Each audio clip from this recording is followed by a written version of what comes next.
Ladies and gentlemen, this is the 12th and final round. Right hand, Golovkin steps in and down he goes again. Unbelievable. Mayweather makes him pay. What a rookie mistake. A sensational left hook by De La Hoya. It's facts. I'm the best. You know what I mean? Sometimes I don't want to believe it myself, but it's the truth. I'm the best. I'm going to show you how great I am. From Southern California, this is the Last Round Podcast. Your week off, Mike? Exciting. Excited. Well, at least we're back. It's the year of the underdog. Year of the underdog, huh? Episode 38 of the last round. We had a week off due to some unfortunate activity. Some thieves, some here criminals. In the studio. You know, if you guys follow us on social media, Twitter, and all that stuff, they burglarized our studio. You know. Within the last week or so we couldn't record last week, so we apologize if you guys were waiting for the episode. We were going to review Tyson Fury. The last round was in Vegas for that fight, so we were going to come and be able to talk about that, and then shout out to the Fight Disciples as well, because Mike was actually on one of their latest episodes, right there in the media room, right in Vegas. Yeah, I did the like a live show straight after the Tyson Fury press conference with Adam Catterall. So that was good, just to, sit and spitball boxing straight after the fight with someone else, big podcast like Fight Disciples. Right. No, that's awesome. That's awesome. And how much did you pay him to be on the show? Like $100? We see that with the dollar, being so strong, that's right. I kind of threw him off. That's right. And he thought he was getting a lot for his money, but you bamboozled him. We got him. The last round always comes out on top. We came out on top again in Sin City. But episode 38, as I mentioned, we're back after 1 week hiatus, forced hiatus. But I missed the microphone. I was like, man, you know what? I was having withdrawals. In that whole week, I was like, man, you know what? I got to get back in there. Yeah, exactly. It sucked, just having the big event, Tyson Fury. So there was a lot to talk about. Everyone was getting their podcasts out early after Tyson Fury's everybody beat us to it. Vegas debut. And then, we sit there, did all the show notes over the weekend, was at the event. And then Joel, the producer, calls and was like, yeah, I'm on the way to the police station. Yeah. I just got to the... And then you called me, and then we met up, and we went around for the next 12 hours to try to find these guys, but we had no luck. Yeah, that's it. It's just crazy week. Justice will prevail. But fight reviews. Let's start. This past Friday, right? It was a Friday card. Friday, the June 21st, from the Fantasy Springs Casino in Indio, California, which is the Coachella Valley, where the famous Coachella Music Festival happens every single year. It's like right there, a couple miles away. It was not a fluke. Andrew El Chango Cancio retained his, should we call it the regular WBA super featherweight title? Or how some people call it the secondary world title?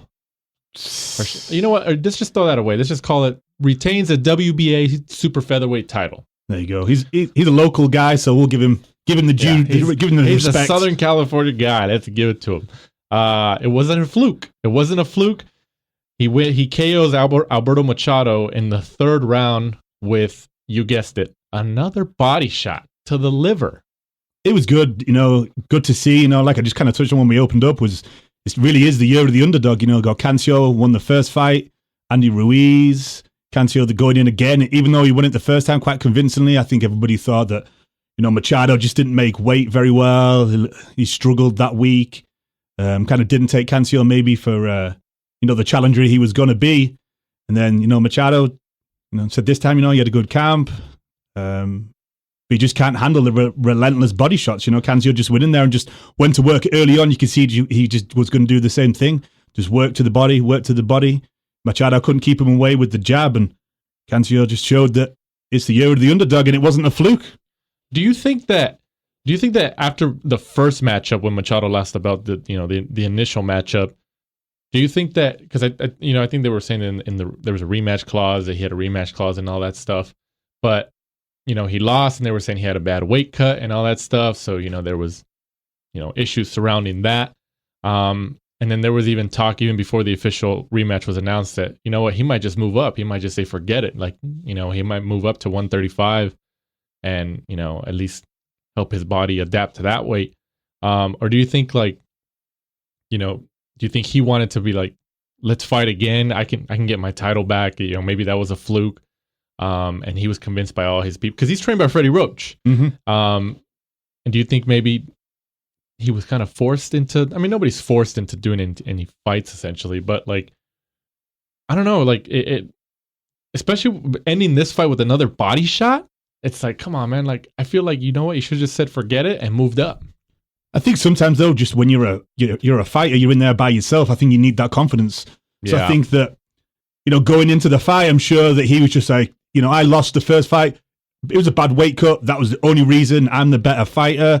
This time I'm going to get a nutritionist in. We're going to do it properly. I believe the first time he didn't turn up to camp on time. He was a few days late or a week or so late, according to Freddie Roach after the first one. So I think this time around, he probably thought, if I go in, I don't have any of these distractions, I make weight early, that I'm the better fighter because, on paper beforehand, everyone in the world apart from yourself, I think we all picked Machado.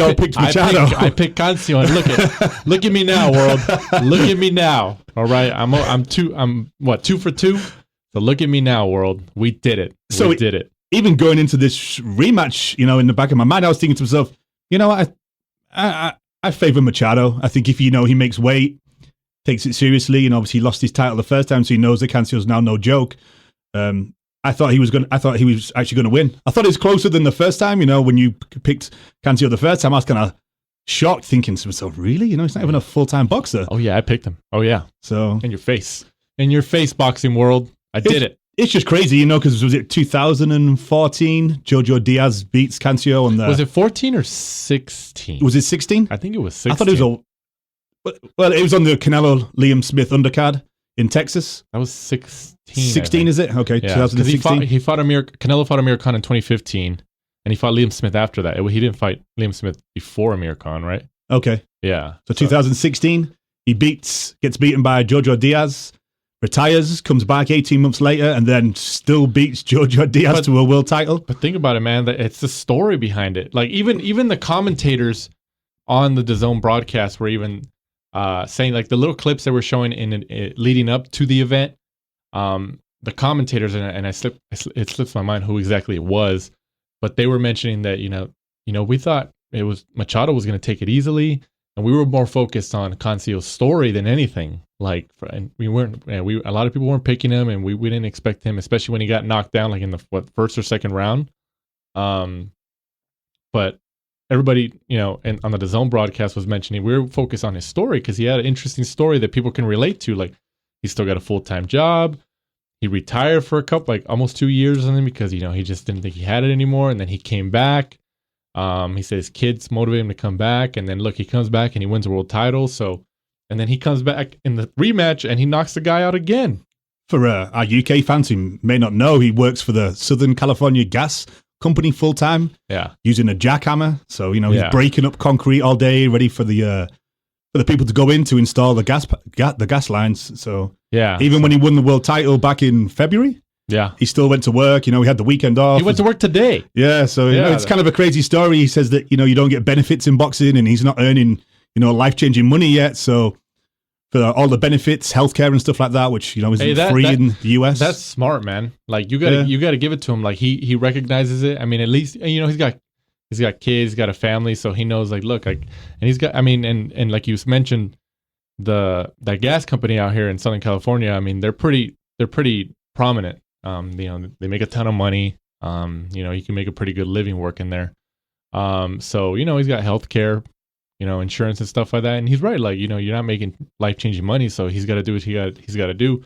I think he was saying that for this fight, he would go into work, I don't know, 7 or something like that. And he would wake up like at 4 or 5 and go running for like 30, 45 minutes and then go to work and then get off like at 3 or 4 and then come back and train until like 8. And then he just kept doing that and kept doing that. And it paid off, man. It paid off. I mean, I didn't think, but Machado looked good in like the first round or two. He was catching him, but Cancio was still running through them. And I was like, okay, he's taking the shots. Like, and because Cancio got hit with some pretty solid shots by Machado. Mm-hmm.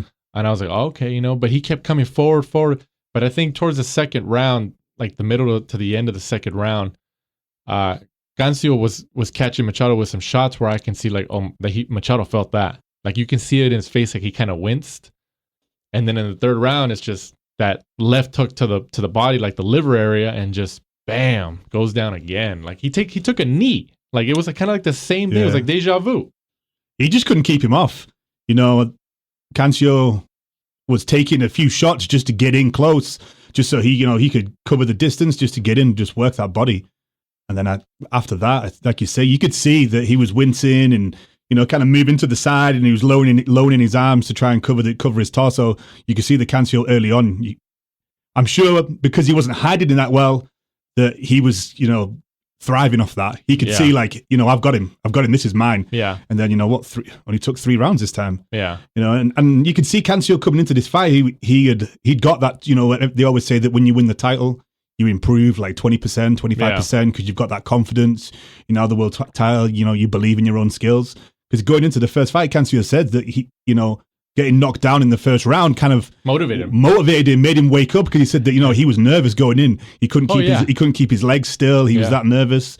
So actually getting knocked down and getting back up kind of woke him up and calmed him down. In a weird way. Is he Mexican? Cancio? Yeah. I don't want to say he is because some people get offended by that. Like, oh, I'm not Mexican, or I'm not Puerto Rican, or I'm not this. Is it Andrew Cancio El Chango? I'm not too sure, to be honest with you. I'm not sure. Were you thinking like Puerto Rican? I don't know, man. Like, I mean, no, because I was thinking like, well, Cancio got knocked down, came back and knocked him out. And then look at what happened. Andy Ruiz, same thing. He got knocked down, came back, knocked Joshua out. Like, it's just like, let's just call it, Hispanics. Is that a pretty broad term? 2019, it's the Hispanic year. We're seems back. To be. We're back. Did we ever leave? No, we never left. Not Puerto Ricans, though. I think they just lost all of their world titles. Cotto's having a tough time with his stable at Cotto Promotions or whatever, man. He was at the fight, too. But, yeah, I mean, I thought Machado was doing good in the first 2 rounds, but Cancio was taking the shots and still landing in his zone. I was like, okay, this is actually it's shaping up to be a pretty exciting fight. And then that body shot, like Cancio knew, like, nah, I'm gonna keep going. And you know what? You would think, like, I think that just solidifies that the first fight, has more to do with the weight than anything. Like it was just too much of a bad weight cut. Like he just can't make that weight anymore with any type of like healthy resistance. And yeah. So I was excited, man. I was like, man, he stopped him again. It wasn't a fluke. It's just going forward. I'd like to see where Cancio goes. Afterwards he touched on Rene Alvarado due to being the mandatory, or is he going to go back and fight Jojo Diaz? Try and overturn the defeat back in 2016. I think Machado is going to move up. Yeah, he has to. You know who I would like to see Machado, just quickly touch on that, if he's going to move up to 135? I wouldn't mind seeing him and Linares at 135. Yeah, I could see that, because I think Linares had those 2 fights at 140 against Cotto, and then obviously Cano. Yeah, and I think he's decided that to go back down. Guys at 140 are too big. Yeah, when you're getting knocked out by someone like Cesar Cano, who's I think he was a big kid too. I wouldn't mind that. I wouldn't mind a Machado Linares fight at 135. That seems like it would be pretty exciting. It should be easy to make, as well. Golden Boy. Yeah, so Golden Boy, if you're listening to this, Machado Linares, throw it out there. Throw it at the StubHub, throw it, maybe even Fantasy Springs. Make him out here, or put him out in Pasadena, I mean, going forward for Cancio, it's going to be interesting. He's in a stacked division. You've got Berchelt, Gervonta Davis, Tevin Farmer, Jojo Diaz, Miguel Roman, Francisco Vargas, Scott Quigg, Jamal Herrig. Speaking of Gervonta Davis, because he's a super champion, right? Mm-hmm. And Cancio's the regular champion. Yeah. But wasn't Machado... Because Machado had the belt before, and didn't they elevate Davis instead? Remember that? Just randomly, yeah. Yeah, just randomly, and like people were like saying, how come you didn't elevate Machado? He already had the belt. Yeah, exactly. And like, oh, okay, well, you elevated Davis. So it's like, if you think about it, Cancio should be the super champion. He should be. Well, but these freaking alphabet titles, man, I don't get it. I think he'll be elevated soon. I think we should all support the IBO. just to stick it. Because I think Gervonta, he's going to struggle to make weight in his next fight. It's at 130, right? I mean, he's going to defend the title. He looks like he's more like 230 at the minute. Yeah. Well, if he moves up to 135, then you got Linares, Machado. I mean, who knows, man? Who knows? But Cancio, like you mentioned, he said that Rene Alvarado's the mandatory, and Rene Alvarado's been like around there and stuff. But obviously, people would want to see him against Jojo Diaz, especially since he says he wants to avenge that loss that he had to Jojo Diaz. Because Cancio, you can see it just in his demeanor and in the way he talks. Like, he's got the swagger and the confidence now. Like, you can see it. Yeah, you can see that, winning the title's done him some good. He's got that confidence behind him. And then, going back in there and, kind of rubber stamping the victory because, rightly or wrongly, I think a lot of people sort of said, it was the weight cut, Yeah. Cancio didn't win it, Machado lost it. Yeah. So going back in there and proving everybody wrong, like, hey, guys, it wasn't a fluke. Jamal Herring is out there too. Yeah, when he actually went on there before the fights on Friday and said, he would like the winner. A little unification would be good, but then they've also just called purse bids for Jamal Herring and Lamont Roach, another Golden Boy fighter. Oh, really? Yeah, they just called that. So they have until the 30-day negotiation period for the junior lightweight champion and the mandatory contender, Lamont Roach. Hey, man, I don't know. I have a feeling that Cancio is just going to clean out the division, man. Would be. He's on the streak, man. He has the confidence. He's on the swagger. He's got the swagger. Man, I don't know. He's The Jojo Diaz fight would be the one that interests me to see whether he can overturn that. Yeah. Do you think he can? Or should we leave that for the future? I think he can because I'm just thinking that, Jojo Diaz doesn't have much pop. He's a better boxer. But now, that's an intriguing fight now. But, Cancio's on there with two KO streak. Against Machado. Who before Machado was like, the favorite against a lot of people. Yeah, he was undefeated. Yeah. So it would definitely be good. And that's one I'd like to see. I'd hope they put it local as well. If they're going to go back to India, maybe even bigger now, now he's a champion, you're looking at something. Or put it on a Canelo undercard. Yeah, something like that would be good. What was it, September? So. Yeah, I'm excited, man. That congratulations to Andrew El Chango Cancio, who we should be getting on as a guest in the future. We've been in contact with his PR team, the last several weeks or last few weeks, maybe the last 3-4 weeks, to try to get him on. So I'm sure he'll be on in the future here on the last round. But once again, congratulations to Andrew Cancio. It wasn't a fluke. You should put that on a T-shirt. I'm telling you. Next time he comes out, in the entrance, wherever he's fighting at, just across his shirt, Cancio, it wasn't a fluke. Yeah. Telling you, man. I'm telling you. And then also on that card, controversy. Was this a semi-main event? Yeah, it was a co-main. So Elwin Soto gets the 12th round KO in the 12th against Angel Acosta, and Soto gets the WBO World Light Flyweight World Title. What do you think of the stoppage? Because I know wasn't Acosta winning on the cards? Or was it split? So Soto goes into the fight as an 8-1 underdog. Acosta goes in there riding, like a unbelievable KO streak before he goes in there. And then Acosta's winning on the cards in the 12th, gets knocked down. And then the referee stands him up. Acosta looks a little bit out of there, but he's got about 2 minutes left. He's ahead on the scorecards. Something you think the referee would know, going into the 12th. So you think to yourself, okay, he's got 2 minutes, just try and ride it out. He can hug, tie up. But his arms were down, though. His arms were down, and he did look like a little bit out of it, but he hadn't been dropped a lot of times. He wasn't 10, 11 rounds down, which is something, you think as an experienced referee, you kind of look at thinking to yourself, what's the point? He's got 2 minutes left. He's 10 rounds down. He's not got any chance to win. Let's just stop it. He was the champion, and he hadn't been dropped, multiple times during the fight.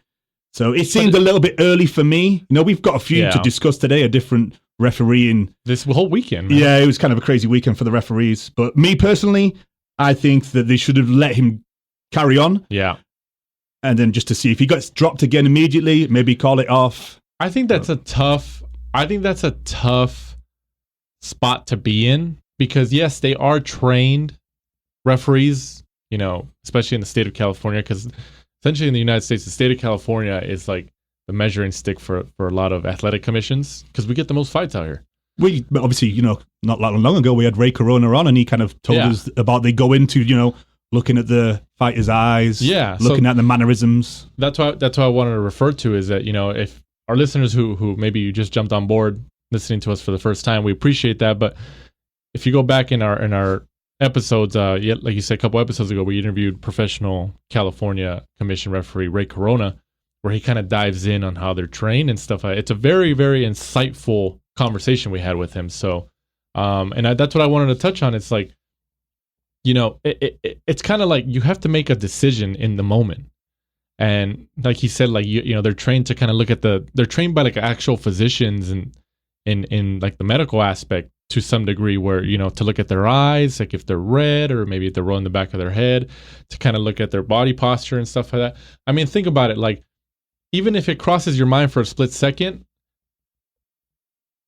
is it safe to just stop it? Because what if you like, okay, well, I think he's hurt, but I'm just going to let it keep going. And then the next punch is just brutal and something really bad happens.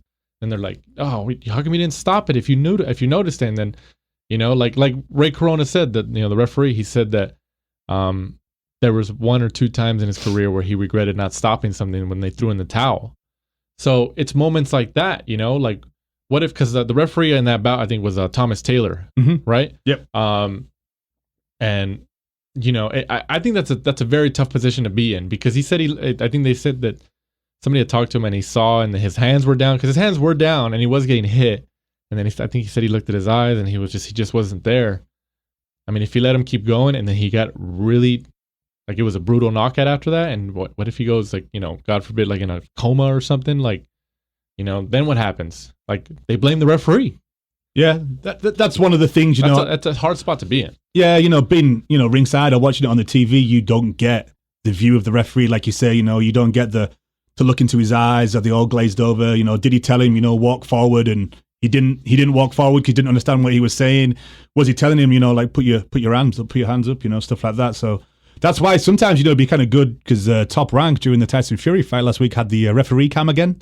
I think that's really cool. I think that's really cool. I think they, commissions have to start, implementing that. I think that's very cool. Or maybe they just they don't want to because maybe it's like, then the decisions will get scrutinized even more. Yeah, that's true. Which I get it. So you kind of like, oh, do we want to add that factor? But it is cool though. Like it can be a little bit too personal because I remember when I went to the Lomachenko Crawler, Crawler's knockout did look pretty bad from that body count. That was pretty bad. Yeah. See, but it's stuff like that though. It's just like, oh wow, like But after the fact, kind of look at it. It's kind of like a GoPro. Yeah, it's like the body cam, you see with the police. Yeah, that's true. Yeah. So, I think that is good at times, and it would be good, just as us as fans, when, because if we saw it from that angle, we may say, oh, Tom Taylor was right. Yeah. He's a good referee, one of the younger referees on the scene in California, and I always think he does a pretty good job. Yeah. But you're right, though, like, and in terms of like the camera aspect, at least thinking about it in a marketing perspective, I think they're the only ones to do it, right? Top Rank at the minute. I think so. Yeah, I think so. And at least from a marketing perspective, it's like, if it's like a brutal knockout or like from that angle, it looks kind of crazy, and you share that on social media, you throw that online, and people pick it up because like casual fans are just people are like, oh, that's pretty cool. That's a cool angle. Think about it from that standpoint. So it is interesting. Something different. So. Whether it should stay or it should go, scrutiny or not, it's going to be a debate that's going to be out there. But we'll see if it stays. But we're led to believe that they're gonna run it back. Actually, Acosta, Elwin, Soto 2 on you mentioned on the Canelo card, right? On the Canelo undercard in September. So I feel like his fight should be announced soon, right? The September opponent. I mean, you'd have thought so. It's end of Triple G, end of June, nearly start of July. And then obviously you'll have the media tour and they'll blow it up as much as they can. So, Triple G3, I assume. Yeah. I think the amount of money DAZN have put in, I think they'll want that fight. Yeah. Whether Oscar De La Hoya wants it or not. I think regardless, just, since we're touching on that real quick, I think regardless, if it's not Triple G, I think Canelo's going to have to fight somebody like that's going to be like a real surprise. Like, holy crap, I didn't expect that, but I want to see that, you know, like, but I just don't know who. Kathy Duba came out today saying that Kovalev? Not for September, but she said that she's had the feelers put out about making that fight in the future. I just don't think they'd make that now because what's he going to do? Go up to light heavyweight and then come back down to fight? That's not going to happen. Triple G. That's a fight that'd be interesting, though. It'd be interesting, but that's not going to happen. He's just going to give away everything. Natural size, natural height, That's you know? not going to happen, though. That's just too much. You think? Yeah, that's too much. Like, yeah, that's not going to happen. They're just throwing the feelers out there just like, oh, yeah, he's interesting. He went up to 168. He beat Rocky Fielding and then blah, blah, blah, this and that. Like, he beat Danny Jacobs, who's really pretty much a 168 pounder. Like, I mean, I get it, you know, but that Kovalev is just way too much, regardless if he's not the same fighter that he was before Andre Ward. So that's that is going to be like one of the biggest surprises ever to me. The only other one I can think of is, and we're going to touch on it obviously soon, would be Andrade. If Andrade goes out there next weekend when we preview his fight sooner and blows them away, I could see him maybe getting the fight, but well, honestly, you know what? They could be waiting for that. They could could be waiting for him to see how he does. I think so. Like, you know what? Like, let's get him. Let's do it. And then, you know, and maybe Andrade knows that. So he's like, you know what? I'm gonna go in there and do my thing and try to get a Canelo fight and unification matchup. You know, we'll see. But also this past Saturday, the 23rd of June, at the Mandalay Bay Resort and Casino in Las Vegas on Fox here in the United States. Jermell Charlo gets the third round KO over Jorge Cota, who was down twice in round 3 and then eventually ended up getting stopped. He was a replacement opponent, remember, for Tony Harrison. So this was supposed to be a world title rematch from a few months ago where Charlo lost his belt. He had the WBC title, right? Mm-hmm. But Harrison reportedly suffered like an injury in training camp. An ankle injury, and then turned up and sat ringside during the fight. He was right there ringside. So, I mean, who knows? Who knows what happened? I mean, people in interviews, even Charlo was saying it was fake, and some people were saying it wasn't. But who knows? But it's going to get postponed, so it'll probably be in the fall sometime. But this one also had some controversy too, right? Yeah, like we just touched on about the referee, and this is another one that I thought they let him go too much. You know, he was knocked down, got back up. You can see he was kind of out of it, and then, you know, Charlo just came in, gave him a quick 1-2, and boom, he was out. You know, his hands didn't even get up anywhere near to block the first jab before Charlo just came in and boom, knocked him out and nearly fell out the ring. You know, he was outmatched. Jorge Cota was a pretty terrible, I thought, standing opponent. Good for us as fight fans because Charlo just went in there and blew him away, which is really obviously what we wanted. You know, goes back in there, gets himself the W, and then obviously, you know, he'll be facing Tony Harrison, I imagine, in the rematch. I would imagine the later part of the year, October maybe. Yeah, they're going to have to run that back, but yeah. I mean, he did what he had to do. You know, everybody knows that he's trying to get his belt back, so you know, he did it. He got through it. You know, unfortunately, it wasn't the rematch with Harrison in a world title fight, because I was excited to see that before the injury was reported. I was like, man, you know what? This is kind of it's gonna be a blood grudge match or something like that. But also back on that card, he's back. The man is back. Rigondeaux or Rigondeaux. How do you pronounce his name? I say Rigondeaux. Is it Rigondeaux, Rigondeaux? People, you guys got to tell us here. You guys got to tell us. That's why I just call him Rigo. Guillermo Rigondeaux. He's back with another controversial decision here. What the hell, man? Like we mentioned, it was just a week full of controversy and all these fights. I don't know what the hell's going on. But it does add drama to the sport. It does. Rigondeaux's new style also adds drama. The way that, I don't know whether he's just so old now, the technical fleet of foot Cuban style that he used to have, where, you know, he'd be in and out of range, and was not, you know, he would get the wins, but they were normally pretty boring fights to watch. What do you think like maybe that's why he changed the style? He's like, you know what, like, I'm going to throw it out there and just kind of try to be a little bit more fan friendly? Or do you think it was just like, I can't really box it? I mean, what do you think? He actually gave an interview that I saw after the fight. Because he was down on the cards before the fight got stopped. Yeah, he was. But he gave an interview at the end where, you know, in kind of broken English through an interpreter, he kind of actually touched on And it sounded like he actually kind of said that, that he'd read a lot of comments about his style, which, his fans thought were boring. And now that he kind of decided to, have more of a phone booth style war. Yeah. But, he's now 37, 38, technically being Cuban, he could be 45. Yeah, or 70. Something like that. So I think his style's better for the fans. He gets hit a lot more. But I don't know whether it's just, age catching up with him. He's 37, 38. Look at Lara. How many years ago Lara used to be so technically brilliant, same sort of thing, good on his feet, but But it's kind of weird though, because it's kind of reversed. Like usually when, look at Mayweather when he was Pretty Boy Floyd, like in the mid 2000s, early 2000s, at the beginning part of his career, mostly to the middle, kind of, he was a lot more a phone booth type of fighter. Like he was still technical and stuff like that, but he engaged more. Mm-hmm. And then the later part of his career, especially after he fought De La Hoya, he became a lot more of a boxer, more defensive, counterpuncher, more defensive stuff, which isn't bad because he still beat the crap out of people like that. I mean, he didn't get like knockouts all the time, but like he convincingly beat you.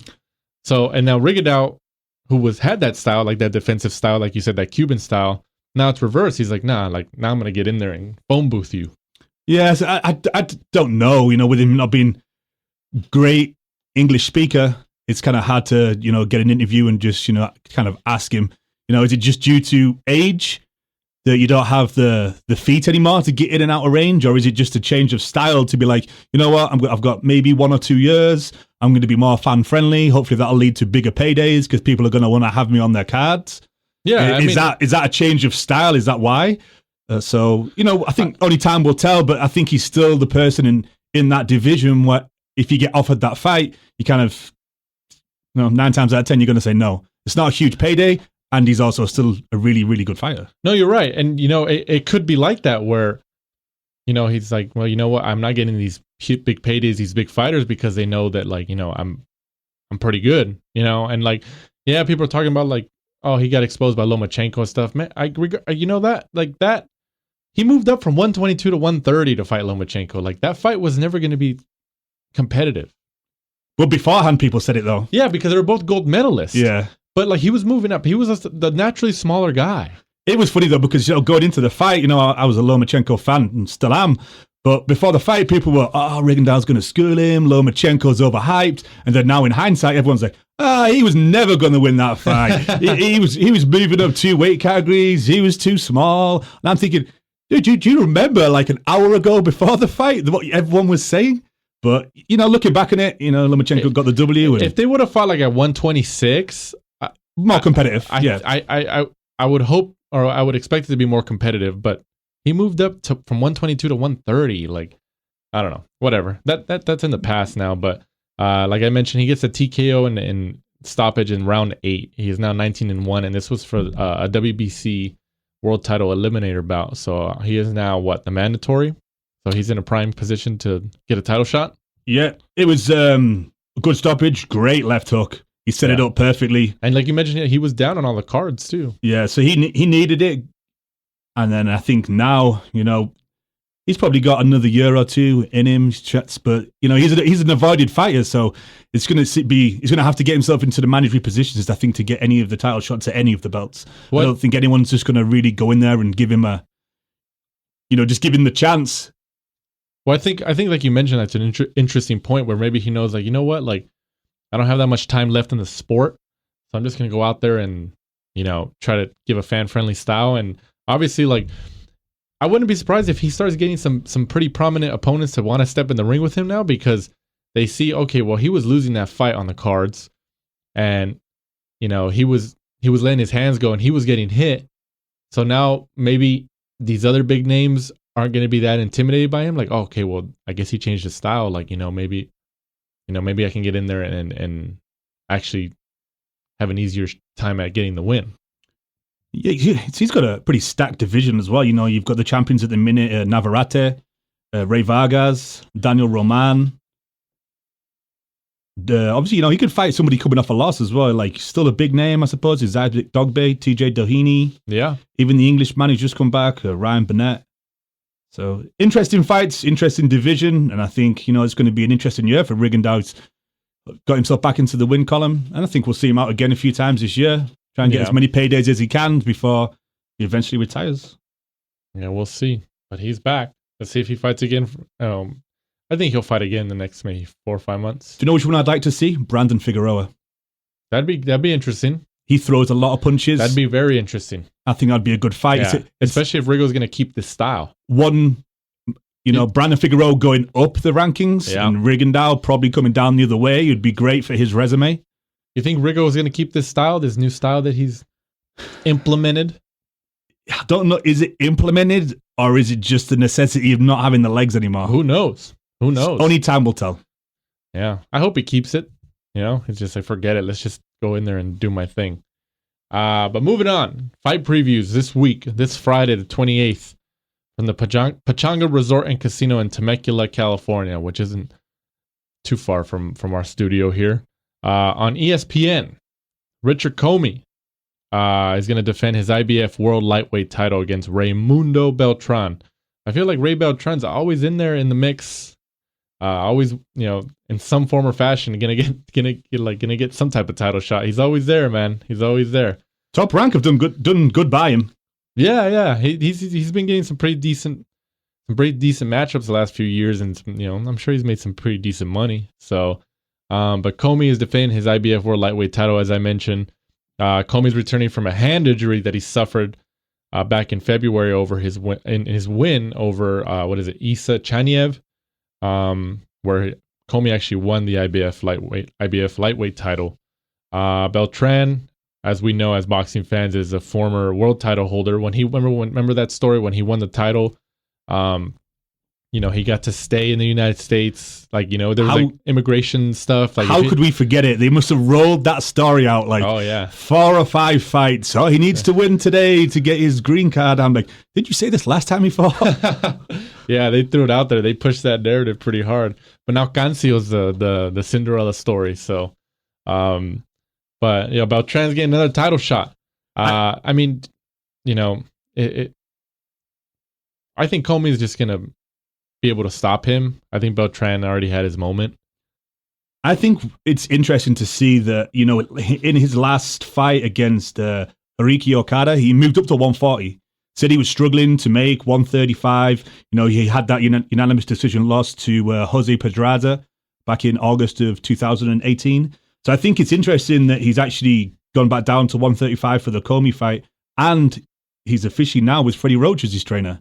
Yeah. He's actually always trained out of Wildcard, but didn't have Roach as his trainer, because I think everybody knows Beltran really was Manny Pacquiao's full-time sparring partner, kind of shot to fame, strangely enough. Yeah. And I'm sure he made some pretty good money being a sparring partner right there. Just getting beaten up constantly by Manny Pacquiao. Hey, there's fighters out there who just become like, you know what? I'm just going to be the sparring partner for these guys because I can make a living out of this. Yeah, he's not officially doing that, but Malik Scott is. Yeah, he may kind of mention a world-class sparring partner, really, for a lot of the up-and-coming guys. Yeah, and Malik Scott, if you didn't listen to that episode, that was our last episode, 2 episodes ago. 2 episodes ago, I think. Check out that episode because that was extremely insightful. He really gave a good overview of Andy Ruiz's win, especially. Did we have him on before or after Andy Ruiz? After Andy Ruiz's win. After Andy Ruiz's both. Yeah. After Andy Ruiz and after Andy Ruiz. So that was a very, very good episode. So if you want to listen to that, check it out. But I think Commey gets the stoppage in 6. Yeah, I think so. I think it's a fight that is picked for Commey to look well. I think, just Beltran, I think he's had his day, he's had his time. I think, going back down to 135 is probably going to be a struggle for him. He's changed trainer. He's now with Freddie Roach, but I still think that Commey's going to be too young, too powerful for him.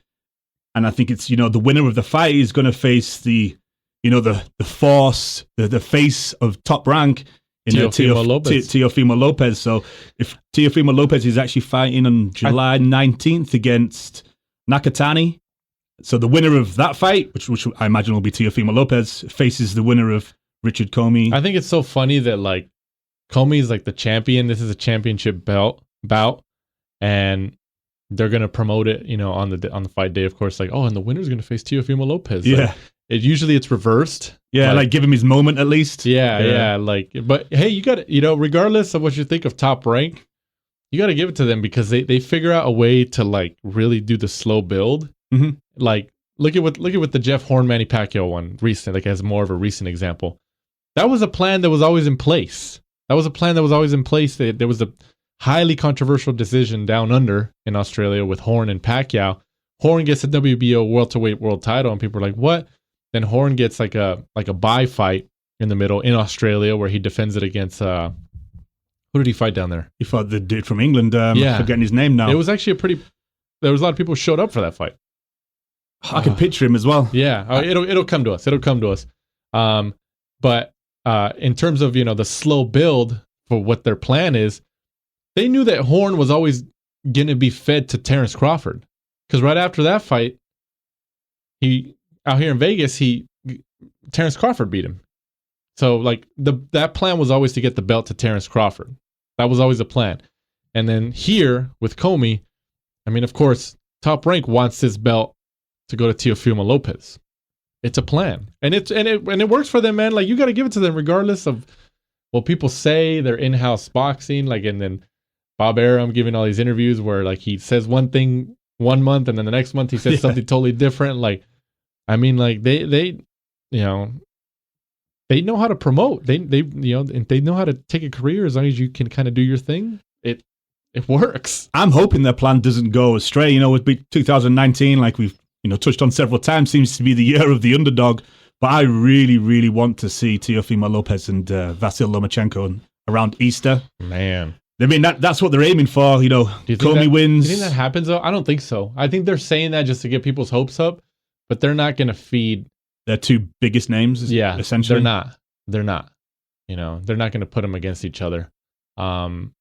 Teofimo Lopez, they're gonna, especially if he beats Commey or whoever wins this bout and he gets the belt, they're gonna give Lopez at least one or two defenses before Lomachenko to build it up more. Like, oh yeah, look, like he even defended it 2 more times after that. He knocked these guys out. He beat these guys too, and blah blah blah blah. And now they're gonna fight each other, and he's not. People expecting Lomachenko and Lopez to go at it in the next maybe year. Nah, it's not gonna happen. I don't think it'll happen after that, though, because I think Teofimo's kind of said a few times that he's starting to struggle to make the weight now because he just keeps becoming a man. He's becoming 21, 22 years old. He's getting all of his strength. He's growing into his body. So I don't think if it doesn't happen around Easter, unless ESPN demands it, like, hey man, you better put it on there. ESPN's got the money behind it. They got the network, so it's like DAZN Canelo, like in Canelo Triple G. Like, hey, no, you're gonna put that on there. Like, we need the subscriptions. Yeah, I could see that. I mean, I hope they do because it's the networks have the power here, people. The networks have the power. Oh, definitely. They're the ones lining the pockets of Bob Arum, Eddie Hearn, Oscar De La Hoya. Al Heyman. The last round. I wish. Are they lining your pockets? Where's my? I haven't seen a cut. No, they're tax write-offs. But yeah, I don't think Lopez and Lomachenko are going to fight anytime soon. The next year. Damn, you're like the bearer of bad news. What? They're not. They're saying. I hope they do. They're not. They're not. We know. Like, come on, we know it. But yeah, Commey this weekend in Temecula, California, Pechanga Resort and Casino.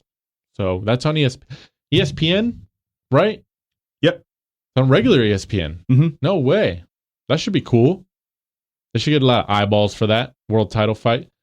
So moving on. Also on Saturday, DAZN is back. DAZN, I mean, how many weeks has it been straight DAZN now? They have so many cards now because obviously, it's popping up everywhere. Golden Boy, the Matchroom. And MMA too, Bellator MMA. Yeah. So from the Dunkin Donuts Center in Providence, Rhode Island, Demetrius Andrade, who's got the WBO World Middleweight title, 27-0, goes up against Sulecki, who's 28-1. You know what? I'm actually kind of excited. This seems like a pretty decent matchup. Because Andrade, I think a lot of people are viewing him as like, oh, okay, he's just holding the belt until Canelo or Triple G takes it or something like that. Like, I think this is his moment to really show the boxing world and the fans, like, nah, man, I'm for real. Like, I didn't get this because, we all know how he got the belt. he was initially supposed to fight BJ Saunders, and BJ Saunders was the favorite going into that fight. And then BJ Saunders got popped for something. I forgot what exactly it was. It was like a stimulant that wasn't banned in England, but because the fight was in Boston, Massachusetts, he was open to VADA testing, and then it was banned by VADA in the US. So there was all kind of confusion. So he ended up relinquishing the belt before they stripped him.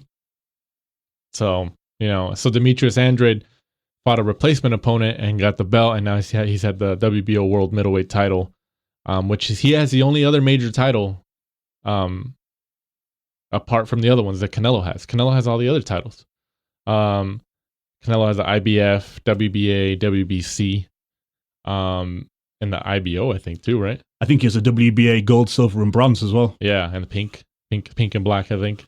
So he's got all of them. He's got every color in the rainbow belt, all that stuff. So I think this is Andrade's moment to really show the world that he belongs in this conversation. Because I mean, like, there's a lot of people that we've talked to, not just in the boxing world, in the boxing media, in the boxing press, but even just fans that say like, "Oh yeah, Andrade's like just holding the title." So I think this is his time to really get on this platform and really show like, "Nah, I'm for real." Yeah, it's stylistically, I think it's a good fight for him. You know, Andrade's more of a boxer than a slugger, and then Sulecki, who had that good fight against Gabe Rosado, and the winner of that got the chance to fight Andrade for the WBO. So, Sulecki, stylistically, I think is kind of tailor-made for him, really. But I think we need a big performance, something show-stopping from Andrade to really tell people like, hey, I'm here, I'm the WBO world middleweight title holder, and I deserve a chance against, Triple G, Canelo. I always thought that BJ Saunders was going to, come back down and actually face Andrade, but stylistically, that fight would be pretty boring. You've got two real boxers who fight from the outside in Andrade and Billy Joe Saunders. Yeah. Stylistically, they're very, very similar. So that fight would probably actually be pretty boring, to be honest with you. I mean, we'll see. We'll see. You know what? I don't know who I would pick here. I really don't. I think Andrade should win this. He should win it, but like, I don't think it's going to be the performance. Him and Billy Joe Saunders are very similar. I think it would be kind of like a Billy Joe Saunders, David Lemieux. Sulecki is more of a brawler, like you saw in the fight against Rosado. He just likes to kind of stand inside the pocket, plant his feet, and just kind of swing. So if Andrade doesn't get caught up in the moment and sticks to his skills, sticks to the outside, I think, he could win a unanimous decision pretty easy against Sulecki. But I think he needs a big performance and he needs to go for the knockout. Oh, yeah. He needs something which says like, hey, DAZN, I'm here, try to make him like the flagship guy in the middleweight division. Because apart from Triple G, Canelo, like below that, there isn't anybody else there. Jacobs has been and gone. Billy Joe Saunders looks like he's now going up to super middle. Callum Smith's at super middle. So really, Triple G and Canelo are running out of opponents. No, you're right. Yeah. I mean, I don't know. Like you say, yeah, it's just in the 160 pounds, Charlo's there, but they just ready-made meat. Yeah. Really, they're just cycling through these same opponents again and again who make them look like killers, but they haven't really fought anybody of honestly. Tony Harrison was supposed to be an easy opponent. I think if I was Jermell, right? He's a middleweight, or is it Jermell? I honestly get confused with them. Man, I forget. Well, if I was him, Charlo, I think it's Jermell Charlo at middleweight. I hope I'm right. I'd be like telling Al Heyman and PBC, like, hey man, you know what? If they want me to fight DAZN, let me go to DAZN. Like, they're on the wrong side of the street. I hate that stupid reasoning. Like, yeah. Even though it's like reality, look at Crawford. Yeah, even though it's like reality, that's what's happening. It's boxing politics, and it's been there for years. It's just horrible. I think Jojo Diaz tweeted something a couple weeks ago about wanting to fight Abner Mares, and then Mares tweeted back at him like, "Oh yeah, man, I would love that fight, but you're on the wrong side of the street." And it's like, what? And then people like responded to that like under his tweet. He's like, "Nah, man, don't be like that. Like that just shows your character. Like that you're not down to fight anybody and stuff like that. Like, this whole wrong side of the street stuff. Like, we've heard Spence say it about Crawford and stuff like that. Like, I mean, even though it is reality, it's unfortunate. It's unfortunate. And like you said, look at Crawford. He's the odd man out, Now he's going to fight probably Kell Brook. Like, he's going to fight Kell Brook? Like, so, it is what it is. It is what it is. But hopefully Andrade kind of comes out with a, in-your-face performance, because he needs it. He needs it. He has a title, and it's just like he's kind of in the same boat as Cancio, even though people might not like look at it the same in terms of like, oh, you got that belt as a fluke because you didn't fight Billy Joe Saunders, because Billy Joe Saunders was the big favorite in that fight. Yeah, he would have been good into the fight. I think it would have been a terrible fight to watch. Oh, yeah. But Billy Joe Saunders was definitely, in my opinion, the favorite going into it. I'd like to see it in the future. I don't know whether... I think Billy Joe Saunders really just went up because he was... The WBO granted him a gimme against... Oh, yeah. Well, I can't remember the guy's name. If Sati or something. Well, that's what happens, then. That's what happens. That's like you said, we talked about politics. It's politics not just with promoters, but sanctioning bodies and all this stuff. Like, it happens. It happens. So, also on that card, was it Khalid Yafai? Cal Yafai? That's how you pronounce it, yeah. 25-0 against Norbelto Jimenez. 29-8-4 for the WBA super flyweight title. This was a mandated fight by the WBA before, hopefully, Cal Yafai faces Donny Nietes. Oh, nice. So this should be, I think, a gimme for Yafai before we all end up seeing, the bigger fights that we've all been waiting to see. Around that division, you've got, Sun Rivensai, Jerwin and Cajas, Donny Nietes. Estrada. So I would hope that Yafai now, after, hopefully beating Jimenez this weekend, steps up into that mix, and we start seeing a round robin of all those guys fighting each other. I think he should know that, like, that's where the bigger money's at, Yeah, definitely. Mix. Even in those weight categories, then you're not talking Anthony Joshua style money, but it's definitely bigger money for those guys. For the smaller guys, it's bigger money. Exactly. So he needs to get into that mix. Earn with Hearn on DAZN. Earn with Hearn. So good fight. I think Yafai stops him. I think in the later rounds. 9th. Yeah, round 8 or 9. I think Yafai. It's a couple of rounds to work him out, and then I think Yafai will his body work will be too much. Yeah, we'll see. And then Joseph Parker, heavyweight, who's been in and around the heavyweight mix for a couple of years now, even though he lost to Anthony Joshua. And who was his second loss to? Dylan White. So he's still a young guy. I think he's only like 27, 28. Like, he's still essentially entering his prime. I think he's making his DAZN debut, by the way. He did well in the fact that, he went over to fight Anthony Joshua. He did well in the media. The British fans kind of took to him. And this is his first fight on his new DAZN Matchroom boxing contract. So, he's done well. Only lost to some of the bigger names, Joshua and Dylan White. But he always comes to fight, so I think it should be an interesting. I think it's a fight that, he should really win against Alex Lepai, 32-7-4. It's just kind of one of those, like, here's your new contract with DAZN. Here's a little gimme fight to make you look good, and then eventually we'll get you back up there. I think it's going to take a plan. I think it's going to take a few fights because he's already lost to, Dylan White and Anthony Joshua, who, top 4 or 5 fighters in that division. So it's going to be interesting to see where he goes after that. Maybe like a Derek Chisora. Maybe. I mean, the names in the heavyweight are obviously Wilder, Joshua, Ruiz now, Fury. But then you got Parker, then you got Ortiz. I mean, is Chisora in that mix? I think Chisora's probably got a couple of fights left in him. He's in the same stable, Matchroom, DAZN. He's never really in that many boring fights now that he's kind of whipped himself into shape a little bit. A few years ago, he's always come in a bit overweight and would just get tired early and start hugging people. But now there's not more money around. I think he's taking it a bit more professional because he knows he's only got a couple of years left. So interesting. Parker seems a nice guy. Trades in Vegas, not too far from here. And we interviewed pretty much his primary sparring partner in Malik Scott. Yeah, who really rates him. Says he's quick. Says he's very, very highly favorable of him in his opinion.